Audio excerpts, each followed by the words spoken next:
Grabación de las conferencias celebradas en la iglesia de la calle Trafalgar 32 de Madrid en el mes de octubre del año 2000. Tema general: la madurez cristiana. Viernes, día 13 de octubre del año 2000, a las 11 de la mañana. Trata el tema don Pedro Inglés, basándose en la primera epístola de San Pedro.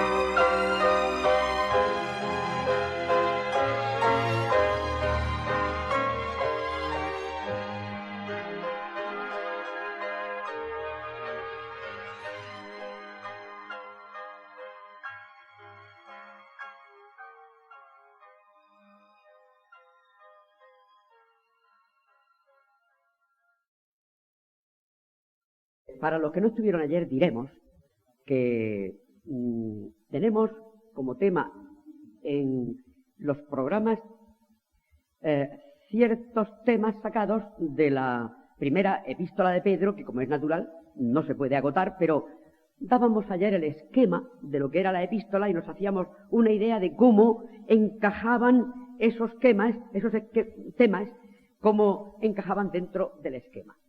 Y voy a repetir los temas porque así veis que son de los más importantes de la primera de Pedro, aunque no agoten la epístola, ni mucho menos, en tres estudios o mensajes.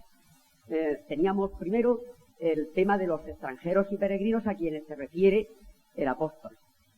Tenemos hoy el tema del sentido del sufrimiento que habían de experimentar aquellos queridos hermanos y que lo transferiremos también como experiencia nuestra. Y también tendremos el último día cómo debería de ir desarrollándose el carácter de aquellos hermanos que reciben la carta y el nuestro, por ende.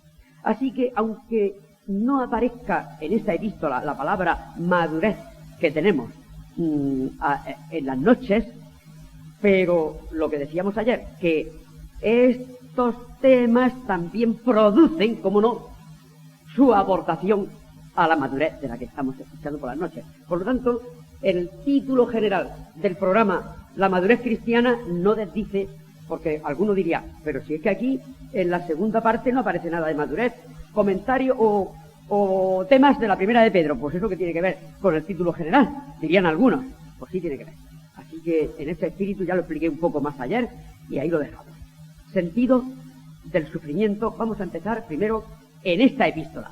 Porque lo que nos interesa primero es ver qué les decía el apóstol a aquellos creyentes y suponemos que qué entendían ellos en aquellos tiempos en el idioma en que se les hablaba.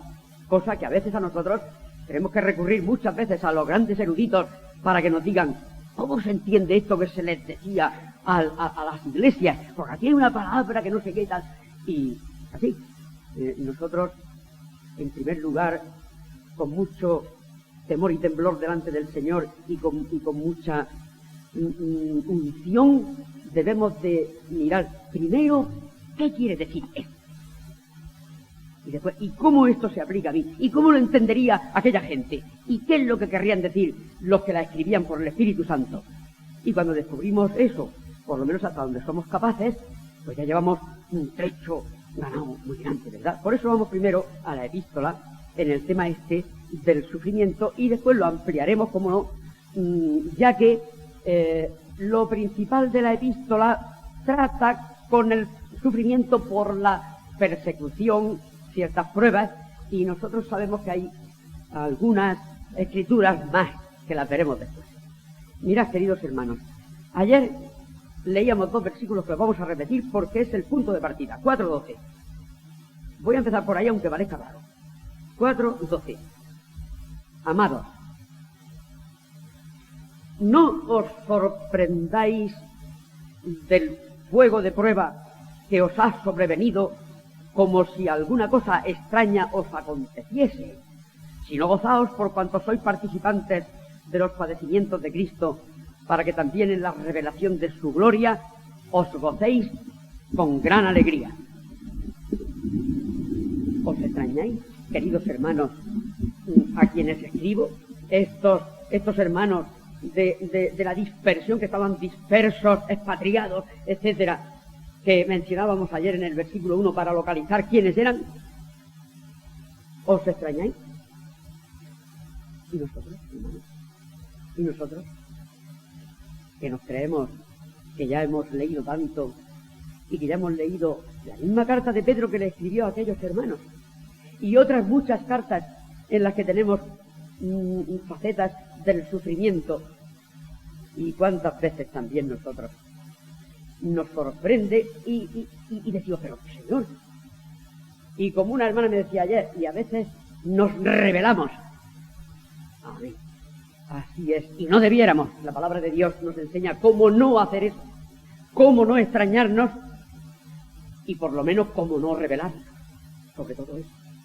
Extrañarnos quizás puede venir algo de extrañeza, como les pasaba a los queridos hermanos estos que recibieron la carta, pero rebelarnos, mirad, iremos avanzando en el tema, como en el capítulo 5 el apóstol les dice, y no sois vosotros solos, no os extrañéis, que no sois vosotros solos. Capítulo 5, versículo 9, hablando de Satanás, primero en el 8, sed sobrios y velad, porque vuestro adversario el diablo, como león rugiente, anda alrededor buscando a quien devorar, al cual resistid firmes en la fe, sabiendo que no sois vosotros bichos raros.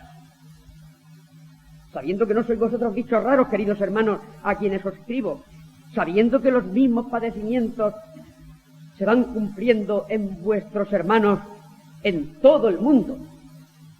Y Pedro tendría información, como es natural, de todas partes por donde el Evangelio se iba extendiendo y cómo más tarde o más temprano había persecución, había sufrimiento para aquellos hermanos y hermanas que aceptaban y en su corazón obedecían al Señor Jesús.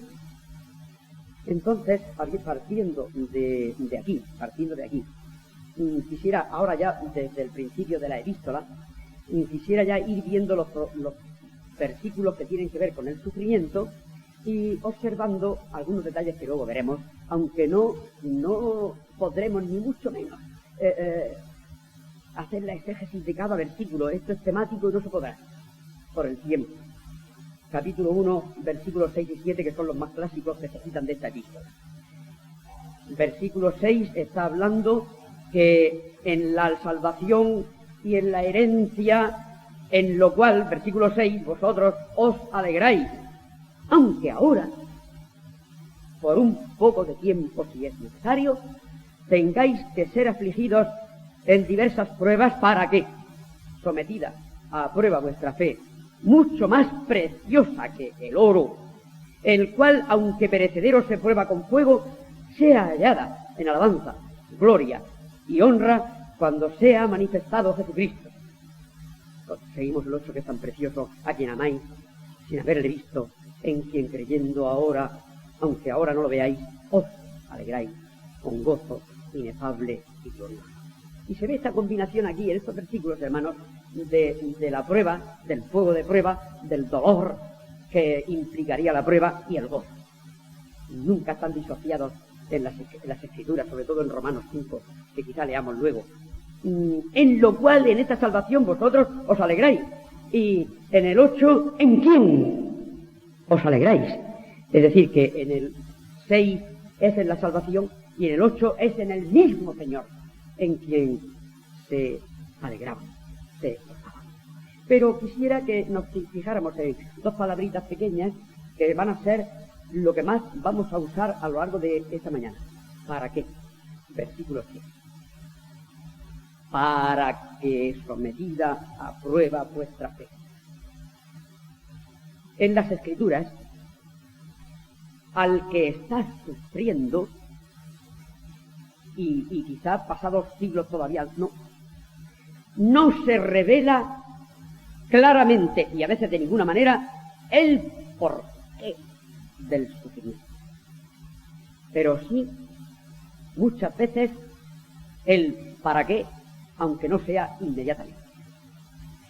Creo que es muy recurrido y se emplea con mucha frecuencia y con razón acudir al capítulo 9 del Evangelio de Juan para ver esto de no el porqué, porque el porqué del mal, el porqué de muchas cosas tan profundas como el origen del mal y cosas así, no se ha revelado. Se ha revelado, bueno, que Satanás entró en nuestra creación, en esta creación de Dios, pero tampoco se explica el origen mismo del mal en última instancia y cómo entró el mal en Satanás si había sido creado perfecto. Eso ya queda para las cosas no reveladas. Deuteronomio 29:29. El Señor Dios ha revelado cosas de las cuales tenemos que disfrutar y usar, y cosas que no ha revelado, que algún día, cuando estemos en su presencia, nos lo revelará. Seguiremos siendo discípulos en la eternidad o en los siglos de los siglos. No se acabará el discipulado aún allí, porque nos seguirá mostrando facetas de su gran sabiduría, multiforme sabiduría y multiforme gracia.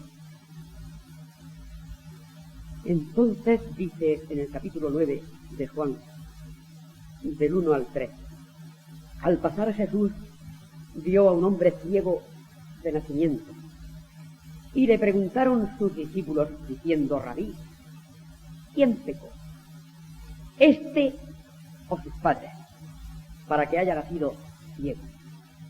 Respondió Jesús: no es que pecó este ni sus padres, sino para qué, y aquí estamos con el para qué, para que las obras de Dios se manifiesten en él.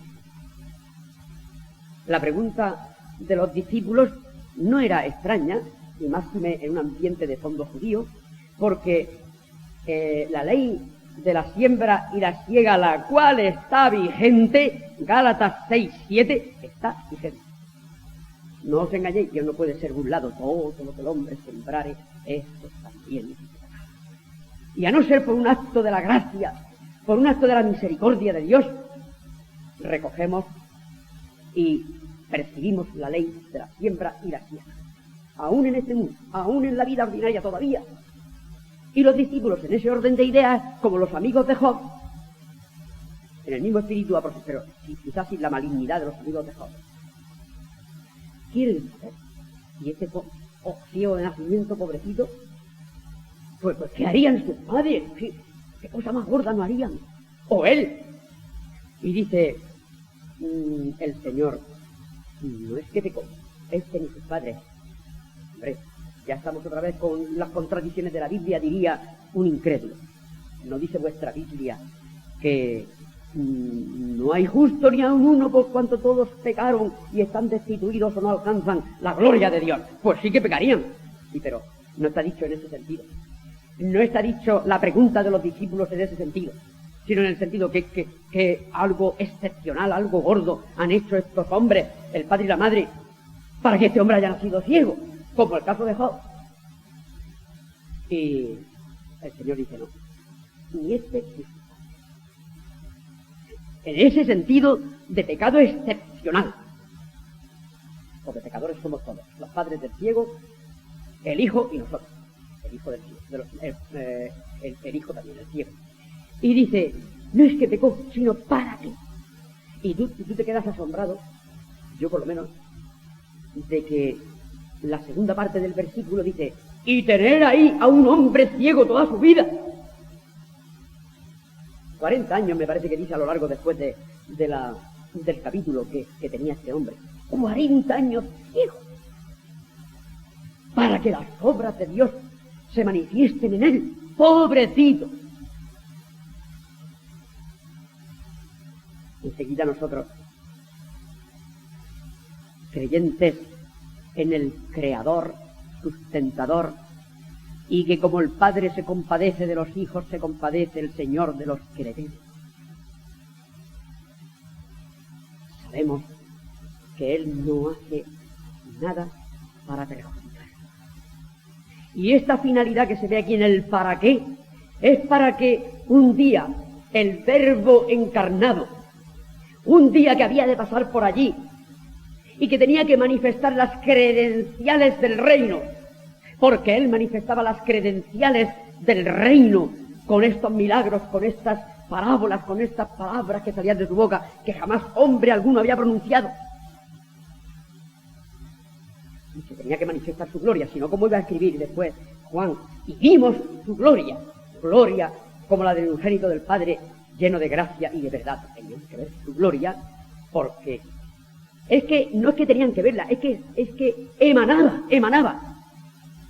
Y delante del Rey Supremo de este reino, que había irrumpido en la historia de los hombres en un día, en Belén, tenía que manifestarse la gloria de tal manera que delante de Él no podrían haber la naturaleza torcida por el pecado, por Satanás. Ciego, no puedes estar ciego. Yo soy la luz de los hombres, yo soy la luz de la vida. Y entonces, para que las obras de Dios se manifiesten en ese hombre ciego de nacimiento, por eso está ciego 40 años. Es muy duro. Quizá a nosotros nos parezca muy duro, claro que sí. En la experiencia real, cotidiana, nos parecería muy duro. Pero no consideremos nunca dura la disciplina del Señor y los para qué del sufrimiento, nunca. Porque la finalidad siempre es para algo bueno que nos ha de acontecer a nosotros o a los demás. Y aquí tenemos un punto de partida que no está en la primera de Pedro, pero que después ya se recoge. Ese sentido de los para qué lo veréis en muchas partes de la Escritura, especialmente a partir de Juan 9. Y encontraremos cómo los discípulos aprendieron bien la lección.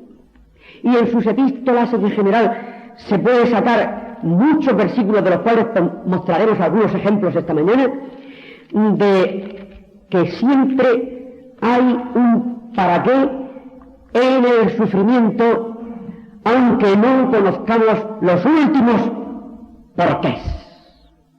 Y esto es esencial, porque si no conocemos estos principios esenciales, nos costará mucho trabajo superar los sufrimientos y superarlos además con gozo profundo como fruto del Espíritu, que eso se dará la última noche. Entonces, concretamente, concretando en la epístola de Pedro, dice, al final del 6, aunque ahora por un poco de tiempo, si es necesario, tengáis que ser afligidos en diversas pruebas, ¿para qué? Bueno, vamos a ver para qué en esta ocasión. Para que vuestra fe sea sometida a prueba, como el oro ante el fuego. Como de este versículo se tiene que haber predicado mucho en todas las iglesias, no me voy a detener demasiado, me detendré más en otros que se predican menos. Pero el primer para qué es que estos hombres y mujeres que constituyen la congregación o las congregaciones a quien se dirige Pedro, estaban empezando a sentir en su carne o en su espíritu, porque de todo habrían empezado a sentir las pruebas.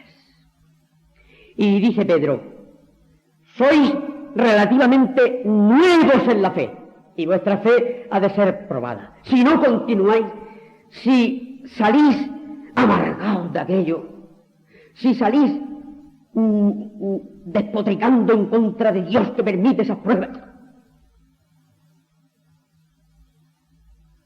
se ha probado vuestra fe. Y se ha probado que no es. Se os ha hecho el test. Los test que hagan los plateros o los test que hagan los que trabajan con metales, lo que sea. Se nombra aquí el metal que era más precioso, y creo que sigue siendo el metal más caro que usan para los intercambios entre los países y todo eso, ¿verdad? Y vuestra fe, queridos hermanos, Yo sé que sois nuevos, diría Pedro, más o menos nuevos, pero ya estáis empezando a sufrir. No os habéis acercado a una filosofía hedonista, epicúrea, de esa que recorre tanto el mundo grecorromano. Se ve en el libro de los Hechos, capítulo 17, que ahí estaban los epicúreos. Y hedonista y epicúreo tendrá matices, pero viene a ser, en el origen viene a ser lo mismo. Los sibaritas, los estoicos, los hedonistas, había matices de filosofía en ellos. Pero podemos resumir que lo que tenían en común era el placer por el placer. Y tener como meta y como filosofía última de la vida el pasarlo bien físicamente y de los sentidos. Hoy hay muchos hermanos hacen muy bien en hablar sobre el materialismo, pero yo últimamente estoy meditando mucho estos temas y me doy cuenta que no solo tenemos que hablar del materialismo, sino del hedonismo, porque hay gente que por 10 minutos de placer no les importa que se hunda una vida de otro o de otra. No les importa. No quiero empezar a nombrar cosas raras y feas aquí, pero solo lo sabéis. Solo lo sabéis. Por 10 minutos. No les importa un vínculo. Hedonismo a tope. Aunque ellos no le llamen hedonismo. Ellos no, a muchos de ellos ni habrán leído esa palabra en su vida. Pero lo practican. Cuando el apóstol Pablo habla del amor, que anoche se mencionaba 1 Corintios 13, 4 al 7, la definición más grande que se ha dado del amor, y la mejor. Dice, todo lo sufre. Después dice, todo lo soporta. Es sufrido al principio del versículo. Y cualquier jovencito o jovencita o jóvenes que se fueran a casar, suponiendo que hicieran las cosas bien, pero por ahí no lo hacen la mayoría bien, cogería y leería, anda, 3 veces en la definición del amor menciona el soportar y el sufrimiento. Pues vaya, yo no me caso, pero yo no vengo. Vaya. Hermano, esto no se ve. El amor conlleva en sí 3 veces en su definición el sufrirnos y el soportar. Pues cuando Pedro les está escribiendo la epístola a estos queridos hermanos expatriados de la dispersión, sabía muy bien que todo eso no lo sabían ellos probablemente. Y no solo que no lo sabían, sino que había que asumirlo en la vida, asumirlo. No solo saberlo, no solo leer la epístola, sino asumirlo. ¿Para qué? El sufrimiento tiene para qué. Y en este caso, que nos ocupa del versículo 7, para que vuestra fe, una vez probada, sea hallada en alabanza, gloria y honra cuando sea manifestado Jesucristo. Él habla de la herencia que recibiremos, habla de cuando sea manifestado Jesucristo. Unas cosas las sitúa en esta tierra, otras cosas las sitúa cuando se manifieste en gloria el Señor Jesús, pero este para qué es sumamente importante y había que enseñárselo. Yo creo que muchos ancianos se lo enseñan pronto, había que enseñarlo pronto a los convertidos, pronto, porque si han oído predicaciones muy triunfalistas, después pueden caer en un bache, a los pocos meses o al mes pueden caer en un bache, y Pedro se lo advierte ya desde el comienzo de la epístola. En diversas pruebas, un poco de tiempo, porque comparado con los siglos de los siglos es un poco de tiempo. También habla el apóstol Pablo en 2 Corintios de un leve peso de gloria, un leve tribulación, no comparable al eterno peso de gloria. O sea que comparado el eterno peso de gloria con esta leve tribulación momentánea es incomparable. En el mismo orden de ideas que lo hace aquí Pedro. Pero es que tendríamos que ir avanzando. Antes de llegar al 2.21 aparece ya el ejemplo del Señor Jesucristo. En 2.21 ya es completo, pero En 1:11, bueno, vamos a leer el 10. Los profetas que profetizaron de la gracia destinada a vosotros inquirieron y diligentemente indagaron acerca de esta salvación, escudriñando qué persona y qué tiempo indicaba el Espíritu de Cristo que estaba en ellos, una forma de llamar también al Espíritu Santo, el cual anunciaba de antemano los sufrimientos de Cristo y las glorias que vendrían tras ellos. Ya estamos hablando de sufrimiento también, después del versículo 7, en cuanto habla de la anticipación de los videntes, profetas, portavoces de Dios. Mira, ya lo anunciaban los sufrimientos. Y el Señor Jesús le dice a los de Maús: insensatos y tardos de corazón, para no tener en cuenta lo que ha dicho de mí toda la Escritura, desde Moisés hasta los profetas y hasta los salmos, que el Cristo había de padecer. Bueno, ya sabéis, los prenuncios que el Señor hace muchas veces a sus discípulos de que había de padecer. Luego los profetas lo vieron antes, por eso se llama vidente. Lo dijeron, por eso se llama portavoces, y así sucesivamente. Y a imitación y a consecuencia de seguir a Cristo hay también sufrimiento. Veamos entonces ya una parte en la que ya habla directamente de seguir sus pisadas, 2:21. 2:21 a 25. Pues para esto, otra vez estamos con los para qué. Pues para esto fuisteis llamados, porque también Cristo padeció por nosotros, dejándonos ejemplo. ¿Para qué? Otra vez los para qué. Para que sigáis sus pisadas, el cual no hizo pecado ni se halló engaño en su boca, quien cuando le maldecían no respondía con maldición, cuando padecía no amenazaba, sino encomendaba la causa al que juzga justamente, quien llevó él mismo nuestros pecados en su cuerpo sobre el madero, para que nosotros, estando muertos a los pecados, vivamos a la justicia, y por cuya herida fuisteis sanados. Porque vosotros erais como ovejas descarriadas, que ahora habéis vuelto al pastor y obispo de vuestras almas. Pero el que nos concierne más directamente a imitación de nuestro Señor Jesucristo es el 21. Y el final dice: para que sigáis sus pisadas. Mirad, sin perder la línea de Primera de Pedro, Juan 15. Que me acuerdo que hasta un hermano, me parece que fue David Burke, el que le hizo música a esto. Juan 15, 18 a 20. Si el mundo os aborrece, sabed que a mí me ha aborrecido antes que a vosotros. Si fuerais del mundo, el mundo amaría lo suyo.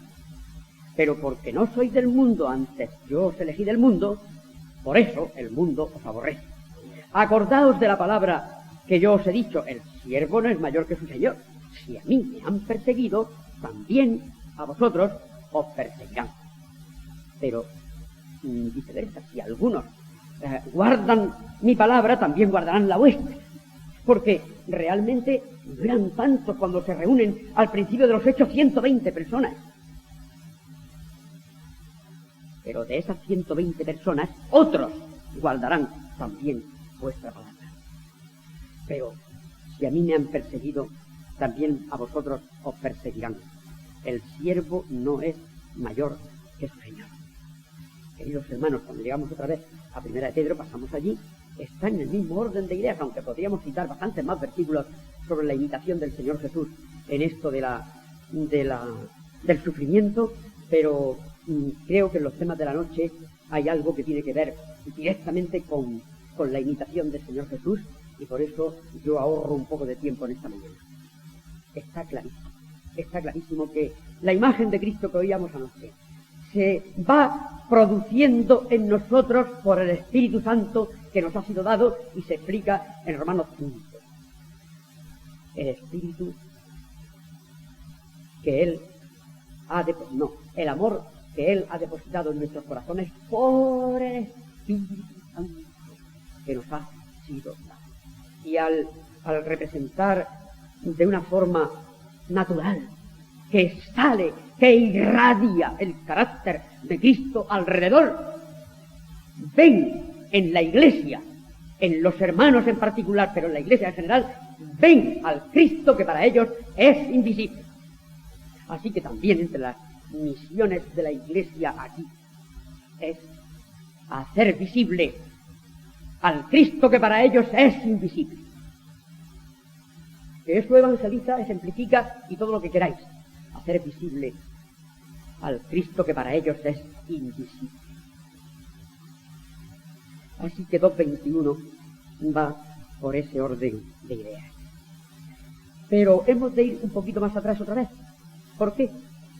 Por el tema del sometimiento que tanto nos cuesta. Ahora no voy a hablar de Efesios 5, que dice que las casadas estén sujetas a sus maridos. No voy a meter con vosotras. Ahora somos todos. Todos. Empieza en 2.18 con los criados. Sigue más adelante con las esposas que están casadas con no creyentes. Y sigue después, antes, lo he confundido, antes, por los gobernadores, en el 14, ya a los gobernadores, en el 13, al rey como superior, etc. El tema del sometimiento sería un tema por sí solo, pero lo vamos a tratar nada más que desde el punto de vista de lo que nos hace sufrir. Del someterse y el sujetarse. La palabra original permite las dos traducciones. Someterse, que parece más fuerte en castellano, y sujetarse. Pero las dos traducen el mismo verbo. Por lo tanto, a partir del versículo 13, dice: por causa del Señor, someter a toda institución humana, sea al rey como a superior, ya a los gobernadores como por él enviados para castigo de los malhechores en general, y alabanza de los que hacen bien, porque esta es la voluntad de Dios, que haciendo bien hagáis callar la ignorancia de los hombres insensatos, como libres, pero no como los que tienen la libertad como pretexto para hacer lo malo, sino como siervos de Dios. Honrad a todos, amad a los hermanos, temed a Dios, honrad al rey. Y ahora pasa a los criados. Es decir, que hace una especie de panorámica, como hace Efesios 5 y 6, en el que se ve diversas facetas o diversos sectores según la edad o según su condición social o según el sexo, que nos tenemos que sujetar. Y dice, bueno, todos vosotros, todos, a las autoridades civiles que son puestas, Romanos 13, 1 al 7 si queréis, Romanos 13, 1 al 7, os voy a apuntar. Romanos 13, 1 al 7, en el que da por sentado que las autoridades están puestas para bien. Y la gente dice, para bien, fulanito, y el otro está para bien. La intención de Dios es que sea para bien. Y en un mundo anárquico se prefiere el mal menor de la autoridad antes que los desmanes que vendrían de nuestro pecado en un mundo anárquico. Cuesta mucho explicar Romanos 13, 1 a 7 a jóvenes a veces, pero hay que explicárselo. Y yo se lo he explicado muchas veces. Y han llegado, que dicen, es que los jóvenes los jóvenes llegan a comprenderlo cuando se les explica bien. Y aquí lo mismo. Después pasa a los criados. Bueno, los criados, que muchos serían esclavos, la inmensa mayoría, esclavos.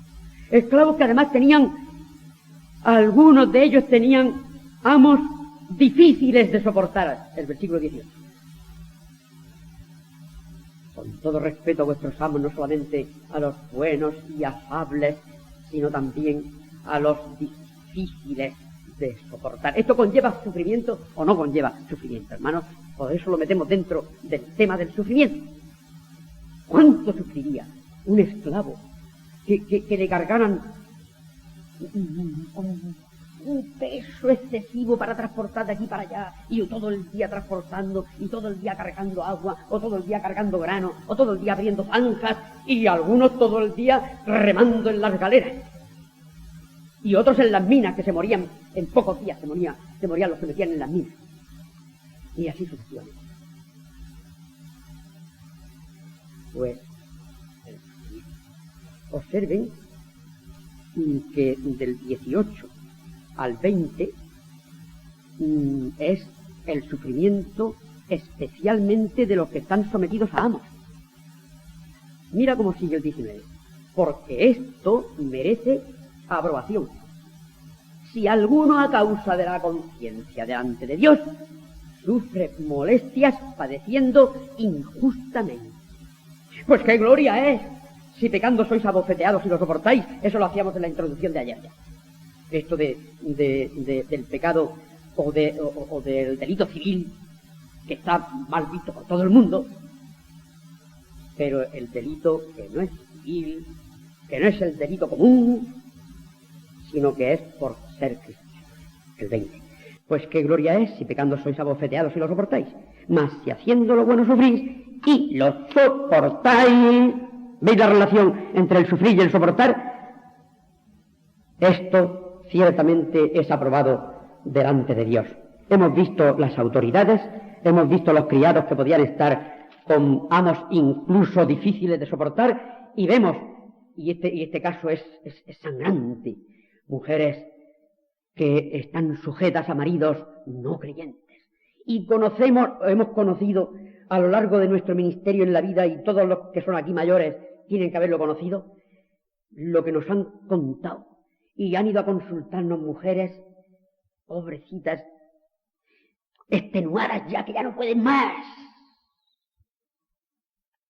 Y tú tienes que leerle 1 Pedro 3, porque eso es la escritura que hay ahí. Y de verdad que duele muchísimo. Pero hay que decir lo que dice la palabra de Dios. Asimismo vosotras, mujeres, estás sujetas a vuestros maridos, para que también los que no creen a la palabra, los que no creen a la palabra, sean ganados sin palabra. No sean machacona de boca, que si no se te va a llamar como en Proverbios. Esa mujer que más vale estar en un rincón del tejado o del terrado, mejor que oírla, porque es gotera continua. Eso no, vosotras no, queridas hermanas. Y si no es creyente el marido, más todavía este consejo del versículo 1. Se han ganado sin palabra. Se ponen mucho más iracundos cuando te oyen hablar y hablar y hablar y hablar y hablar y hablar. Y tenemos algo de experiencia, no personal, pero oído a muchas queridas hermanas, pobrecitas. Recordamos, se nos pasan por la memoria algunas caras. Y después dice, bueno, en lugar de hablar, ¿qué? Considerando vuestra conducta casta y respetuosa. Vuestro atavío no sea el externo de peinados ostentosos, de adorno de oro o de vestidos lujosos, sino el interno, el del corazón, en el incorruptible ornato de un espíritu manso literal. Aquí la palabra literal es mansedumbre y apacible, que es de grande estima delante de Dios, etc. Después a los maridos, pero los maridos del 7 se supone que también son creyentes, porque ¿cómo le va a decir él a los no creyentes lo que tiene que hacer? Por lo tanto, el 7 se refiere y se lo dirige a maridos creyentes. Vosotros, maridos, igualmente, vivís con ellas sabiamente, con todo lo que significa la sabiduría en el Antiguo y en el Nuevo Testamento. La sabiduría en el Antiguo y en el Nuevo Testamento, que no la podemos explicar. Dando honor a la mujer como a vaso más frágil y como a coherederas de la gracia de la vida, porque si no, no oréis que las oraciones no van a subir del techo. Claro, qué grave es este versículo, ¿eh? Pórtate mal con ese vaso más frágil. Y ora, que no te va a salir bien, es que te va a costar trabajo hasta orar. Te va a costar trabajo hasta orar, para que vuestras oraciones no tengan estorbo. Aquí, queridos hermanos, he querido presentar los 3 casos que se presentan del sometimiento, de la sujeción y el sufrimiento que conlleva. Otra parte en la que Pedro también se emplea para explicarnos los para qué del sufrimiento. Para que sigamos sus pisadas, sobre todo, no sé si todos sabéis, creo que muchos, que un tal Kempis medieval escribió un librito que se llamaba Imitación de Cristo. Hay cositas que quizás no estemos de acuerdo, pero me contaron hermanos de otros países, me contaron que cuando la Biblia prácticamente no circulaba, ese librito fue la Biblia de muchos, piadosos, temerosos de Dios. La imitación de Cristo de Tomás Kempis. Y ahí todo está dirigido a la imitación de Cristo, un libro muy breve y que los católicos le ponen muchas veces un añadido al final, pero tú sabes muy bien dónde termina el Kempis. El corte que hay que darle y el trozo final de la ayuda a la misa y no sé qué, pero el Kempis principal se puede leer. Entonces, la imitación de Cristo. Si alguno dice que está en él, debe andar como él anduvo. Haya en vosotros este sentir que hubo también en Cristo Jesús. Haya en vosotros este sentir que hubo también en Cristo Jesús. Y aprended de mí que soy manso y humilde de corazón y hallaréis descanso para vuestras almas. Sed imitadores de Dios, así como yo lo soy de Cristo. Y así, dice, sed imitadores de mí, así como yo lo soy de Cristo. Sed imitadores de Dios como hijos amados. Y así sucesivamente, la cantidad de versículos que hay para la imitación del Señor Jesús. Y claro, esto conlleva, cuanto más nos aproximemos al carácter del Señor, pues más oposición encontraremos en la sociedad que nos rodea. No tenemos que pintarlos de colorete, no tenemos que enmascarar en nuestro trato con los demás. Y si se está hablando en la peluquería, de lo que sea, te dice, sí, y tú dices que sí a lo que están diciendo el peluquero y el otro que se está pelando, porque la peluquería es donde más se habla, por lo menos de los hombres. Y venga, y tú estás hablando el peluquero y el otro, y sí, y le llevan la corriente al peluquero y al otro. ¡No, señor! Con mansedumbre y reverencia, dice Pedro, ya lo veremos. Con mansedumbre y reverencia, pero dando una opinión cimentada en la palabra de Dios, sea el tema que sea. A no ser que no entiendas de ese tema, entonces mejor callas. Entendemos, ¿verdad? ¿Cuántas opiniones no formadas de acuerdo con la palabra de Dios vemos? ¿Cuántas frases del mundo se nos meten sin darnos cuenta que van en contra de algún principio bíblico exacto? Es que eso es muy relativo. Ya está. Ya se nos ha colado. Bueno, mira, todo es relativo. Todo Bueno, ya estamos. La ética de situación, el relativismo, la ética contextual, la nueva moralidad, todo eso es relativo. Y se nos cuela en nuestro lenguaje. Ojo, hermanos, hasta con las opiniones y hasta con el lenguaje que empleamos. Entonces, si oímos hablar el peluquero y el otro, que están hablando de la ética de situación, bueno, eso según me pille, bueno, mire, eso es según como uno se encuentre y tal, pues yo lo haría, pues yo no sé qué. Tú tienes que pronunciarte según Cristo y no según los hombres. Y no decir, bueno, todo es relativo, todo es según el color del cristal con que se mira. Bueno, no voy a extenderme por ahí. También vuelve a aparecer en Pedro, más sobre el sufrimiento, en 3:13 a 18, hablábamos antes del versículo 12, en el que decía que no había que sorprenderse, ¿verdad? Versículo 12, pues el 13 dice, sino gozaos por cuanto sois participantes de los padecimientos de Cristo, para que también en la revelación de su gloria os gocéis con gran alegría. Si sois vituperados por el nombre de Cristo, sois bienaventurados, porque el glorioso Espíritu de Dios reposa sobre vosotros. Ciertamente de parte de ellos Él es blasfemado, pero por vosotros es glorificado. Así que ninguno de vosotros padezca como homicida, o ladrón, o malhechor, o por entremeterse en lo ajeno. Pero si alguno padece como cristiano, no se avergüence, sino glorifique a Dios por ello.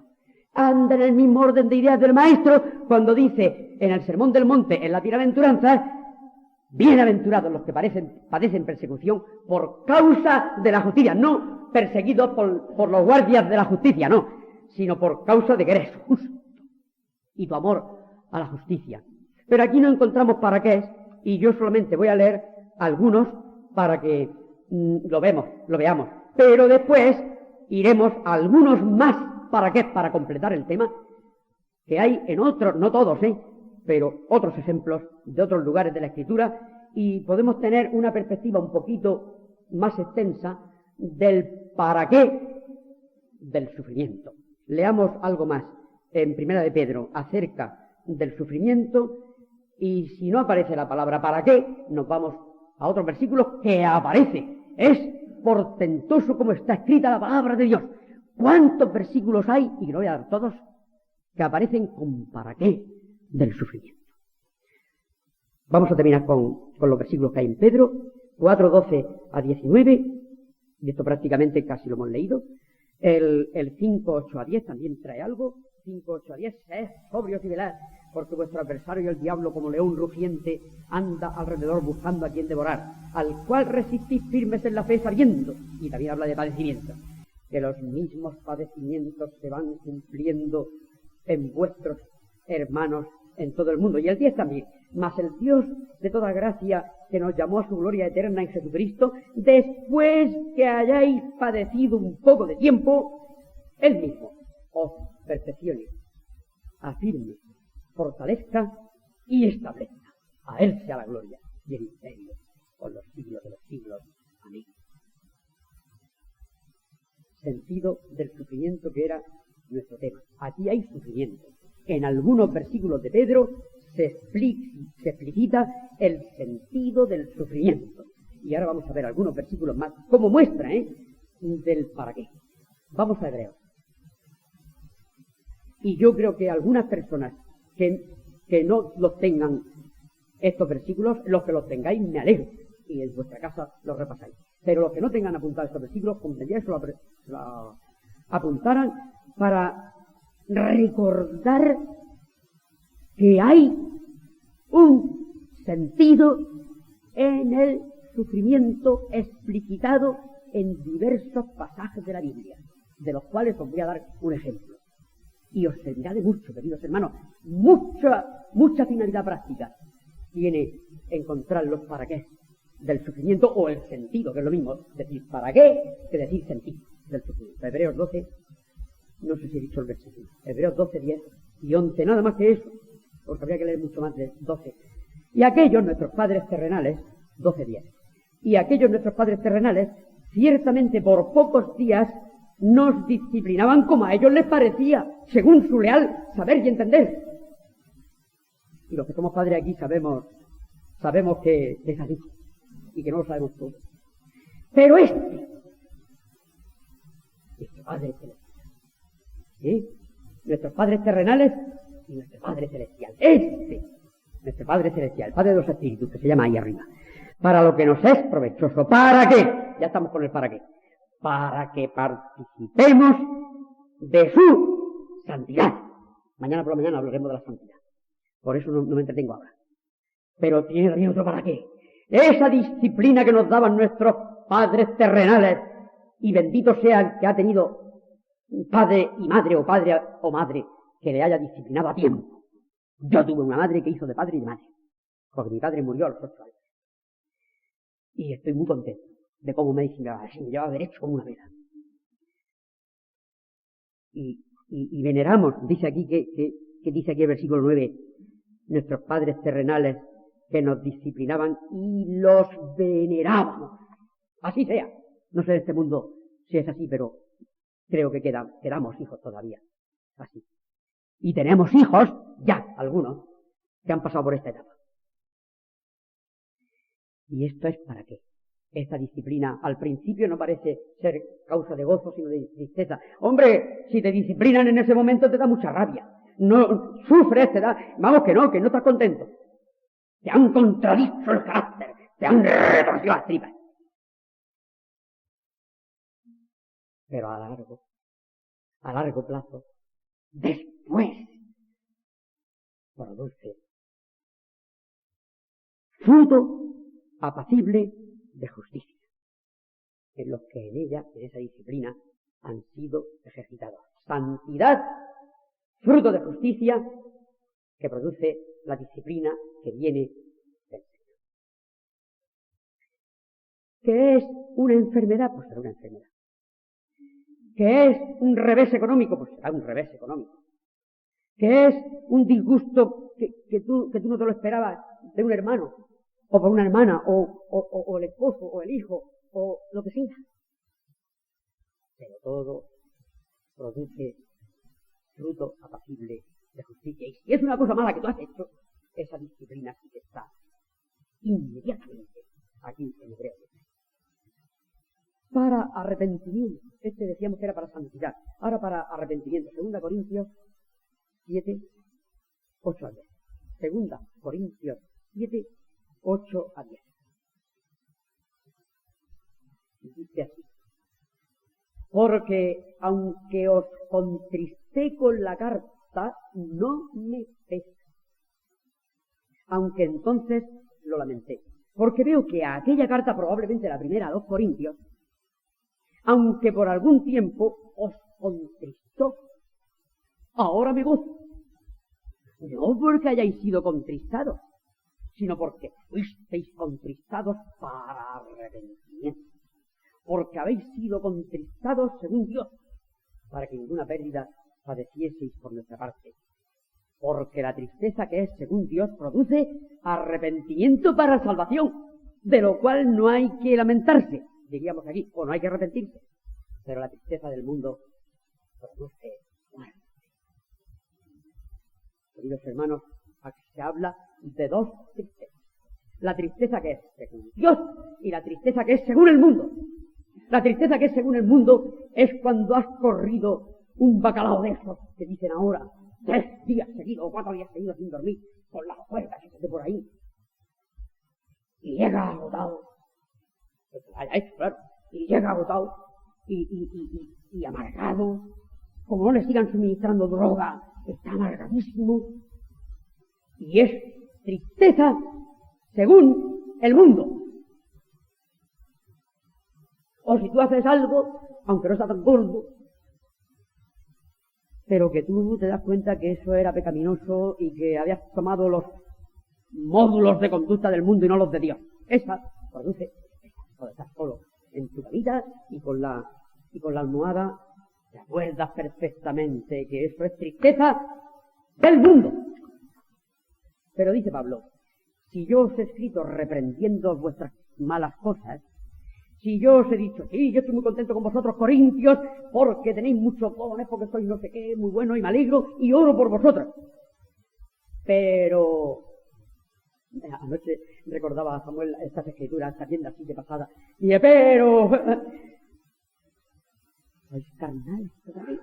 Porque diciendo, yo soy de Pablo, yo soy de Apolo, y después en otros versículos más adelante, en esto tampoco os alabo. Y en otros versículos, no quisiera que ignorase. ¿Y cómo es que tenéis este tío ahí? Vamos, ¿a quién se le ocurre? Si ni aun los gentiles nombran esta clase de pecado, y así le va echando bronca terrible, terrible. Aunque los admite como hermanos. Y el prólogo de la primera carta a los Corintios demuestra que los admite como hermanos a todos los efectos. Aunque después les eche una bronca impresionante. Pues de esto está hablando aquí, de esto está hablando aquí. Que mira, la primera carta fue así, y como os contristé según Dios, no me pesa, porque esa tristeza fue para arrepentimiento. ¿Os dais cuenta, queridos hermanos, como también hay un sufrimiento que es para bien? En este caso, para arrepentimiento. Otro para qué del sufrimiento: para consolar a otros, ser consolados y consolar a otros. Os voy a llevar a un pasaje que contiene, no sé si son 8 veces, o 2 Corintios 1, 3 a 9. 2 Corintios 1, 3 a 9. Y ahí veréis la cantidad de veces, si lo queréis contar, lo contáis, las veces que aparece consolar y sus derivados. Empezamos en el versículo 3. Bendito sea el Dios y Padre de nuestro Señor Jesucristo, Padre de misericordias, la primera vez, y Dios de toda consolación, otra vez, el cual nos consuela en todas nuestras tribulaciones. ¿Para qué? Ya estamos con el para qué. para que podamos también nosotros consolar a los que están en cualquier tribulación por medio de la consolación con que nosotros somos consolados por Dios. Porque de la manera que abundan en nosotros las aflicciones de Cristo, así abunda también por el mismo Cristo nuestra consolación. Pero si somos atribulados es para vuestra consolación y salvación. O si somos consolados es para vuestra consolación y salvación, la cual se opera en el sufrir las mismas aflicciones que nosotros también padecemos. Y nuestra esperanza respecto de vosotros es firme, pues sabemos que así como sois compañeros en las aflicciones, también lo sois en la consolación. Y aquí, hasta aquí, la cantidad de veces que habréis notado que aparece consolación y sus derivados. Luego, el sufrimiento aquí tiene que ver con la consolación, es para consolación. Si tú nunca sufrieras, yo nunca sufriera, pues íbamos a ver un enfermo que nos decía que no me lo quitan ni con las pinchazos que me dan, ni con nada que me quitan. Y diría, si a mí nunca me dolió la cabeza, nunca me dolió el diente, nunca me dolió nada. Tú eres un Superman. Y vas, tú eres tú el Superman, vas a visitar a un enfermo. Pues no lo visites, Superman, no lo visites. Porque no le vas a servir de consolación. Ahora, si tú has sufrido, suélale, le podrás consolar. Porque tú habrás sido consolado. Tú habrás sido consolado por el Señor, y con la consolación con que has sido consolado, podrás consolar al otro. Pero es que en este mismo pasaje, que no se me escape, hay también otro para qué. Mirad el versículo 9. Bueno, el 8 y 9. Porque, hermanos, no queremos que ignoréis acerca de nuestra tribulación que nos sobrevino en Asia, pues fuimos abrumados sobremanera más allá de nuestras fuerzas, de tal modo que aún perdimos la esperanza de conservar la vida. Situaciones límite, aquí está, situaciones límite a tope. Pero tuvimos en nosotros mismos sentencia de muerte, ¿para qué? Otra vez que ¿para qué? Para que no confías en nosotros mismos, sino en Dios que resucita a los muertos, del cual nos libró y nos libre. Hermanos, en un pasaje tan rico como este de 2 Corintios, para poder consolar a otros con la consolación con que somos consolados. Y también para cuando llegamos a situaciones límites que dice, si yo ya me creía que me iba a morir, dice el apóstol. Bueno, pues el Señor, que es el que resucita a los muertos, aún casi muertos, porque dice que ya se creía que se iba a morir, aún casi muerto también, lo resucita. Y para que no confiásemos en nosotros mismos. Versículo 9. Para paciencia, Santiago 1.3 y Romanos 5. Vamos a empezar por Romanos. Romanos 5. Vamos a leer solo lo justo porque veo que el tiempo se me va. Romanos 5. El versículo 3. El versículo 3. Y no solo esto, sino que también nos gloriamos en las tribulaciones, sabiendo que la tribulación produce paciencia. Otro para qué de la tribulación. Y la paciencia, prueba. Y la prueba, esperanza. Pero sobre todo el versículo 3, que es el según nuestro tema hoy. ¿Para qué de la tribulación? Para producir también paciencia en nuestro carácter. Y Santiago 1.3 es porque está casi igual. Pero es conveniente ver cómo coinciden algunos que oponen Santiago a Pablo, y por eso habría que dar un estudio también de eso. Santiago 1.3. Bueno, mirad el versículo 2. Hermanos míos, tened por sumo gozo cuando os halléis en diversas pruebas, sabiendo que la prueba de vuestra fe produce paciencia, igual que Pablo en Romanos 5. Y queridos hermanos, esto es muy esencial porque estas pruebas y estas dificultades, sabiendo que hay un sentido en el sufrimiento, sabiendo que hay para qué, no te desesperas. Esperas en el Señor. Ya seguiremos y terminaremos. Otro, y este es el último versículo que cito por ahora, en 2 Corintios también, 12, 7, 9. Y aquí está hablando el apóstol Pablo autobiográficamente. 2 Corintios 12. ¿Quién no conoce este pasaje? Tan precioso y tan excelso y misterioso para nosotros. Y misterioso para nosotros, en parte. 2 Corintios 12, 7 a 9 nada más. Vamos a leer nada más que hasta 9 por ahorrar algo de tiempo. 12, 7. Y para que la grandeza de las revelaciones no me exaltase desmedidamente, me fue dado un aguijón en mi carne, un mensajero de Satanás que me abofetee, para que no me enaltezca sobremanera. Respecto a lo cual 3 veces he rogado al Señor que lo quite de mí, y me ha dicho: bástate mi gracia, porque mi poder se perfecciona en la debilidad. Por tanto, de buena gana me gloriaré más bien en mis debilidades, para que repose sobre mí el poder de Cristo. Y más abajo dice: porque cuando soy débil, entonces soy fuerte. Vamos al principio, al 7. ¿Para qué?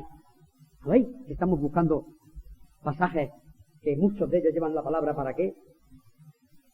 Para que la grandeza de las revelaciones no me exaltase desmedidamente, le fue dado este aguijón que la inmensa mayoría de los eruditos consideran como una enfermedad crónica, como decimos nosotros hoy día, que no se quita, crónica. Me fue dado un aguijón para que no me enaltezca sobremanera, al final del versículo 7, para que no aparezca delante de mis queridos hermanos como un super espiritual. ¿No? Tú también, Pablo, esos ojos, porque muchos dicen que eran los ojos. Ay, por lo veo que estás con esos ojos así. Ahí que parece que la repugnancia y todo. Se ve en la epístola a los Gálatas, se ve. Pero el poder del Evangelio, el poder del Señor en él, el poder de Cristo, el poder del Espíritu Santo en él, en circunstancias muy precarias, estando enfermo quizá en una posada, no sabemos dónde, se fundaron las iglesias de Galacia. Yo creo que tendríamos que actualizar estos versículos para lo que nos dicen que no tenemos fe y por eso no nos jugamos. Estos sectores que hay por ahí, que dicen que, claro, no os juráis porque no tenéis fe. Bueno, pues, tendrás tú más fe que el apóstol Pablo. O no dirás como el Señor Jesús dijo en Getsemaní: hágase tu voluntad. Y era él: hágase tu voluntad.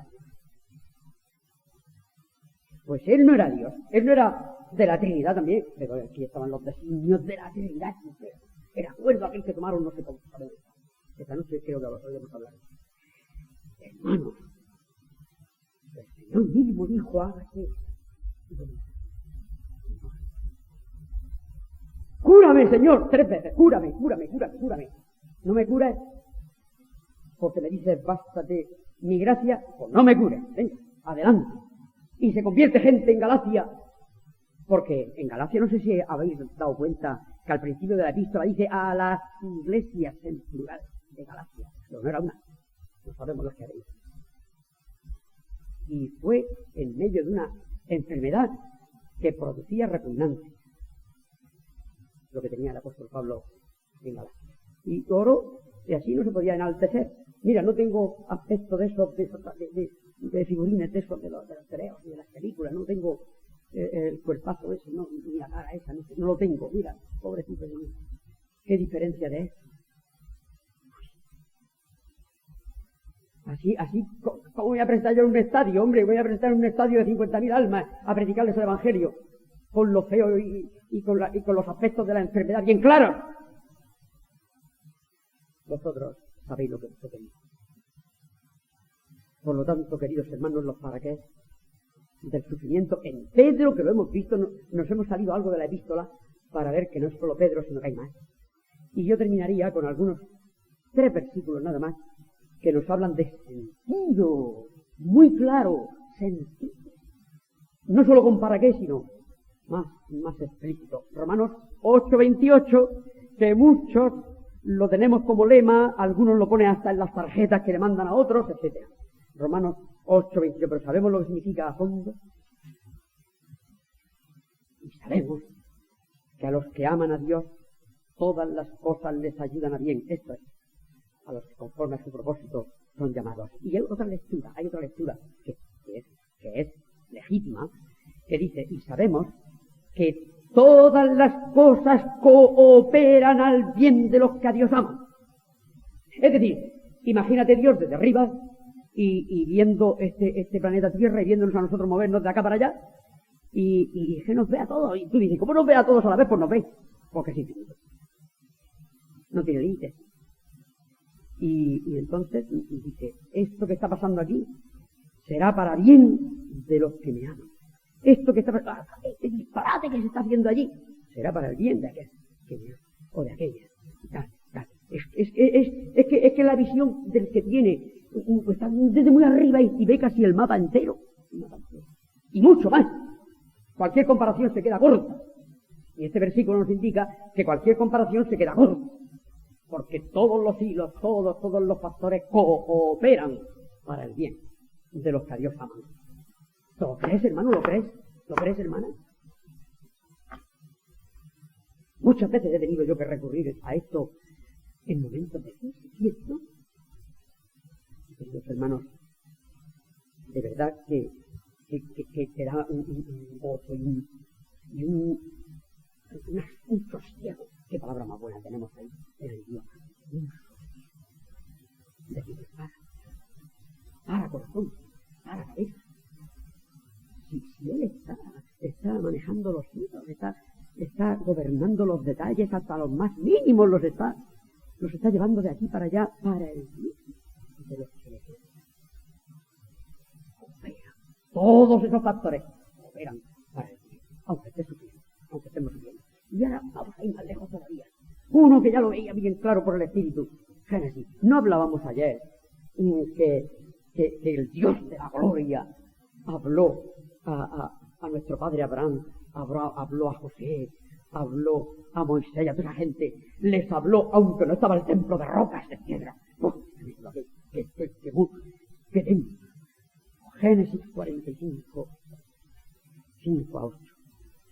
Dijo, sí, a este también le habló Dios en Egipto. Dice 45, perdón, voy a repetir la cita, 45, 5 a 8. Ahora pues, le dice a sus hermanos, no os entristezcáis, ni os pese de haberme vendido acá. No, ¿cómo que no os pese haberme vendido? Porque para preservación de vida me envió Dios delante de vosotros. Pues ya ha habido 2 años de hambre en medio de la tierra y aún quedan 5 años en los cuales ni habrá arada ni siega. Y Dios me envió delante de vosotros para preservaros posteridad sobre la tierra y para daros vida por medio de gran liberación. Así pues, no me enviasteis acá vosotros, Dios, que me ha puesto por padre de Faraón y por señor de toda su casa y por gobernador en toda la tierra de Egipto. Se ha dicho, si no hubiera sido porque Dios envió a José a Egipto, los israelitas, Jacob y los 70 aquellos, que menciona Esteban de Guerra, aquellos 70, pues hubieran seguido siendo una familia cananea, que más o menos, pues se hubiera hecho más grande, menos grande, se hubiera mezclado con las demás familias de Canaán, y ya está. Pero no, los manda a Gosén, a un punto que estaba alejado incluso de las grandes metrópolis de Egipto. Y además despreciados porque eran pastores de ovejas, que eran repugnantes para los egipcios. Y allí en Gosén ellos se desarrollan, crecen, se multiplican hasta la salida del Éxodo. El pueblo que se forma allí en circunstancias favorables para pastores de ovejas hasta que llega la esclavitud aquella de la cual la saca el Señor.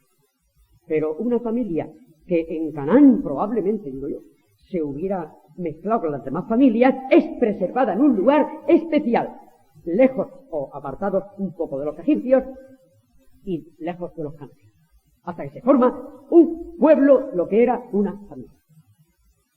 Esto es 45, pero en 50-20, solo vamos a leer un versículo más. En 50-20 se dice lo siguiente.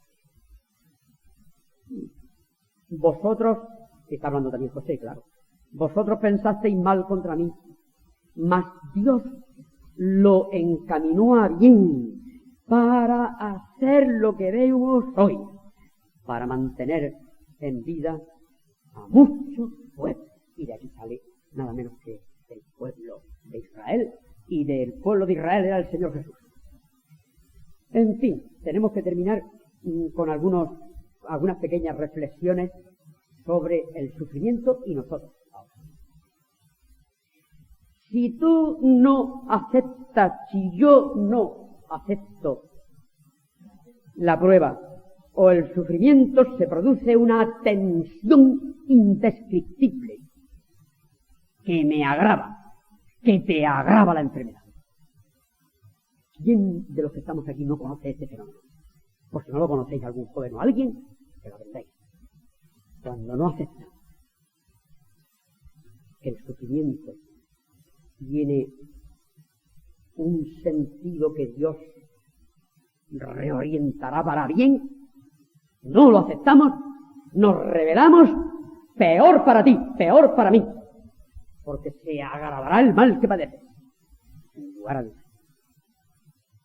Por lo tanto, se aconseja en la palabra de Dios, y hemos experimentado muchos de nosotros, que es cierto, que si lo aceptas, pensando que algún sentido tendrá, aunque tú no lo sepas por el mundo. No mera resignación, hermano, resignación como la teatro, que hablaban de resignación. No, es exacta por lo menos la palabra.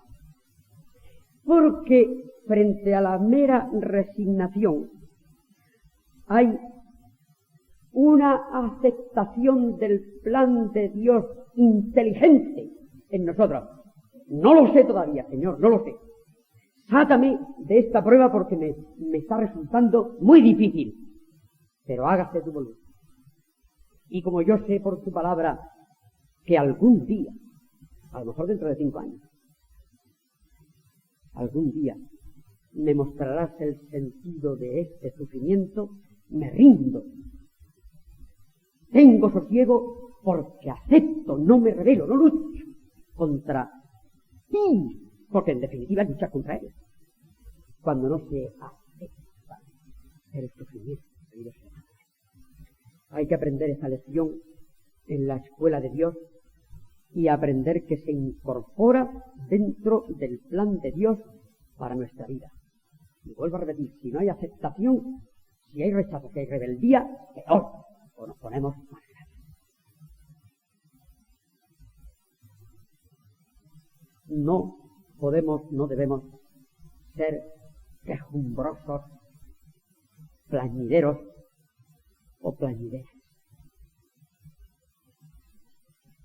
Eso es lo que somos algunos. Y deberíamos tener mucho cuidado con ello, porque nadie sufre nada más que yo. He oído conversaciones y he conversado, y las que no pueden ni meter baza, no pueden ni meter una puñita en la conversación. Porque el otro, la otra, es el único que sufre, el único que sufre. Y la única que sufre es mujer. Y el único que sufre, pues nadie sufre más que ella. Nadie sufre. Esa persona está incapacitada para consolar al otro. O se considera el único ser sufriente sobre la vida. La idea. Por lo tanto, yo tengo aquí escrita la X, una oración muy simplificada, junto con otras cosas que vosotros podéis añadir en vuestra labor. Señor, no sé cuál será tu propósito al permitir esta tribulación. Sácame lo antes posible de ella, pues me es muy gravosa. Pero entre tanto, dame la paciencia, que también es fruto del Espíritu Santo, para sobrellevarla. Muéstrame el sentido de este sufrimiento ahora o cuando sea tu voluntad. ¿Qué me quieres dar a entender por esta prueba? Y haciendo esto o algo muy parecido delante del Señor en sinceridad, te sosiegas, eres más capaz de esperar esperar la terminación de esa prueba? ¿Te curas antes? ¿Estás dentro de la voluntad del Señor al no revelarte con B? Y al mismo tiempo das pie para algún día saber cuál es el sentido que el Señor quería darle a ese sufrimiento en tu vida. El apóstol lo supo. Dice, mira, el Señor lo ha hecho para que no me enaltezca. Mira, el Señor lo ha hecho para consolarme y yo pueda consolar. Y así muchos de ellos, muchos de estos inspirados para la palabra de Dios dándola a nosotros, muchos de ellos llegaron a saber el para qué de su sufrimiento. Nosotros también a veces lo llegamos a saber. Mientras no lo sepamos, esperemos que nos lo revele aquí. Que no nos lo revela aquí, ya nos lo revelará cuando estemos en su gloria y cuando Él lo considere oportuno. Las cosas secretas pertenecen a Jehová nuestro Dios, más las reveladas a nosotros y a nuestros hijos para siempre, a fin de que cumplamos todo lo que está contenido en esta ley. Deuteronomio 20.